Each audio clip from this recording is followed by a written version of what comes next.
다음 사고는요. 세종시에서요. 시내버스가 사고를 낸 후에요. 좀 이상 행동을 보였다고 하는데 실제 영상을 좀 한번 보도록 하겠습니다.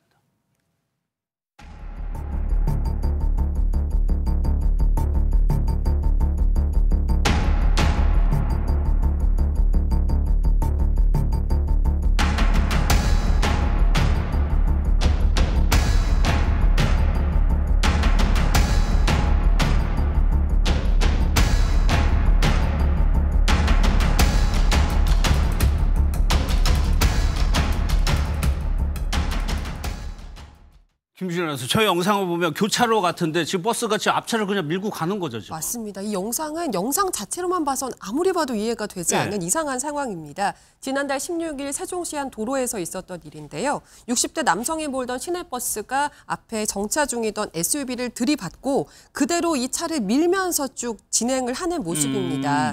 당시 사고를 당했던 이 SUV는 뒷유리가 산산조각이 나고 블랙박스 카메라가 떨어질 정도의 큰 충격을 받았다고 하는데요. 이 사고로 당시 일대 도로가 마비되는 상황까지 겪었다고 합니다. 그러면 저렇게 버스가 지금 앞 SUV를 밀고 가다가 멈춘 건가요? 네, 영상을 보면 이 SUV가 그대로 이 상태로 교차로를 넘어서는 모습 보셨잖아요. 그리고 이게 이 상태로 횡단보도 근처까지 진입을 하게 되면서 당시에 길을 건너고 있던 보행자가 놀라서 달아나는, 뛰어가는 모습까지 확인할 수가 있었습니다. 그러니까 꽤 오랫동안 좀 진행이 됐다는 얘기인데 당시 버스에 승객 3명이 타고 있었다고 해요. 근데 이 버스 기사가 이 버스에 타고 있던 승객들이 사고가 났다고 비명을 지르고 내려달라고 항의를 하니까 그제서야 버스를 세웠다고 전해지고 있습니다. 그제서야.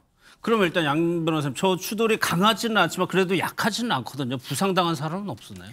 일단 가장 걱정되는 사람의 경우에는 저 SUV 운전자겠죠. 뒤에서 바로 이제 충격이 가해진 상황이었기 때문에 걱정이 되는 것인데 실제로 이 운전자는요. 뇌진탕 등 전치 3주 진단을 받았다라고 합니다. 당시의 충격이 영상에서는 굉장히 심하지 않게 보일 수도 있겠지만 유리 파편이 날아왔고 얼굴을 핸들에 굉장히 세게 부딪혀서 입술에서 피가 날 정도의 충격이었다라는 것이에요.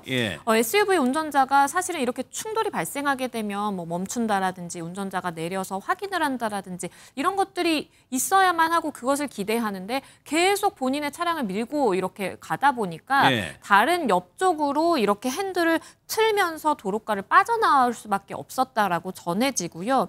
이렇게 이 운전자의 경우에 부상을 입어서 지속적인 치료를 또 받았다라고 합니다. 그리고 우려되는 또 사람들은 버스 안에 있던 승객들인데요. 3명의 승객들이 있었고 당연히 이제 충격이 가해지다 보니까 다치기는 했지만 경미한 부상 정도라고 전해지는 상황입니다.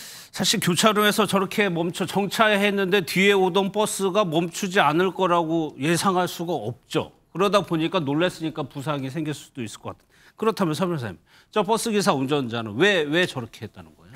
그 이유가 무척 지금 저도 궁금합니다. 이게 지금 조사가 시작이 됐는데 일단 경찰 조사 결과에 의하면은 음주운전도 아니고 그렇다고 약물에 취해서 운전을 한 것도 아니고 또 한편으로는 이 졸음운전에도 해당하지 않는다라고 합니다. 일단 이 가해자 버스 기사의 진술을 보면은 당시 기억이 없다. 이 사고 난 것을 인지하지 못했다라고 진술하고 있는데 아직까지 그 원인이 실제 무엇인지에 대해서는 조사가 되지 못했고 앞으로도 사실 조사를 해서 이제 밝혀져야 될 그럴 내용으로 보입니다. 음주운전도 아니고 약물도 아니고 졸음운전도 아닌데 버스 기사는 당시에 기억이 없어서 사고 난 것 자체를 인지하지 못하고 있다라고 진술을 현재 하고 있다는 겁니다.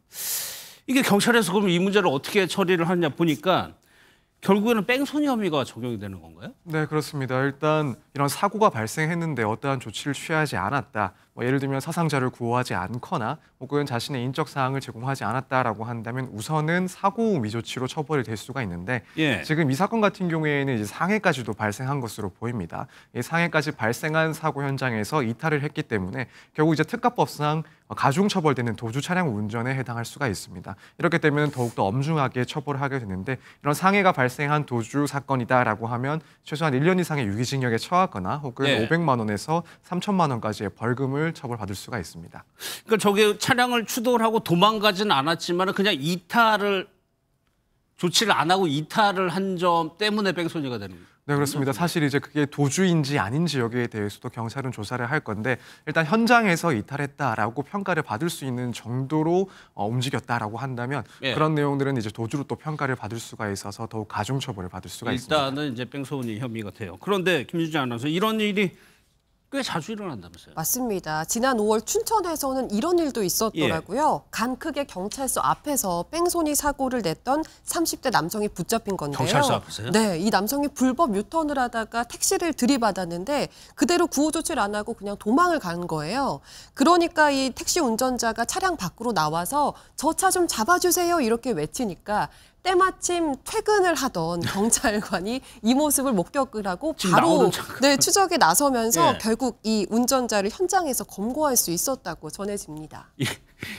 부딪혔는데 아무튼 그 앞이 경찰서 앞이라는 얘기죠. 그런데 이게 5월 이 사고로 배달 기사가 12주 부상을 당한 일도 있었습니까? 그렇습니다. 이게 지난 5월에 서울 반포동 주택가에서 있었던 일인데요. 예. 차량이 굉장히 주택가를 빠르게 질주하다가 이 음식점에서 이 음식을 픽업해 나오는 배달 기사를 치게 됩니다. 그리고 이 계단에 앉아있던 이 행인 2명도 사실 부상을 입게 되는 사고가 발생했는데요.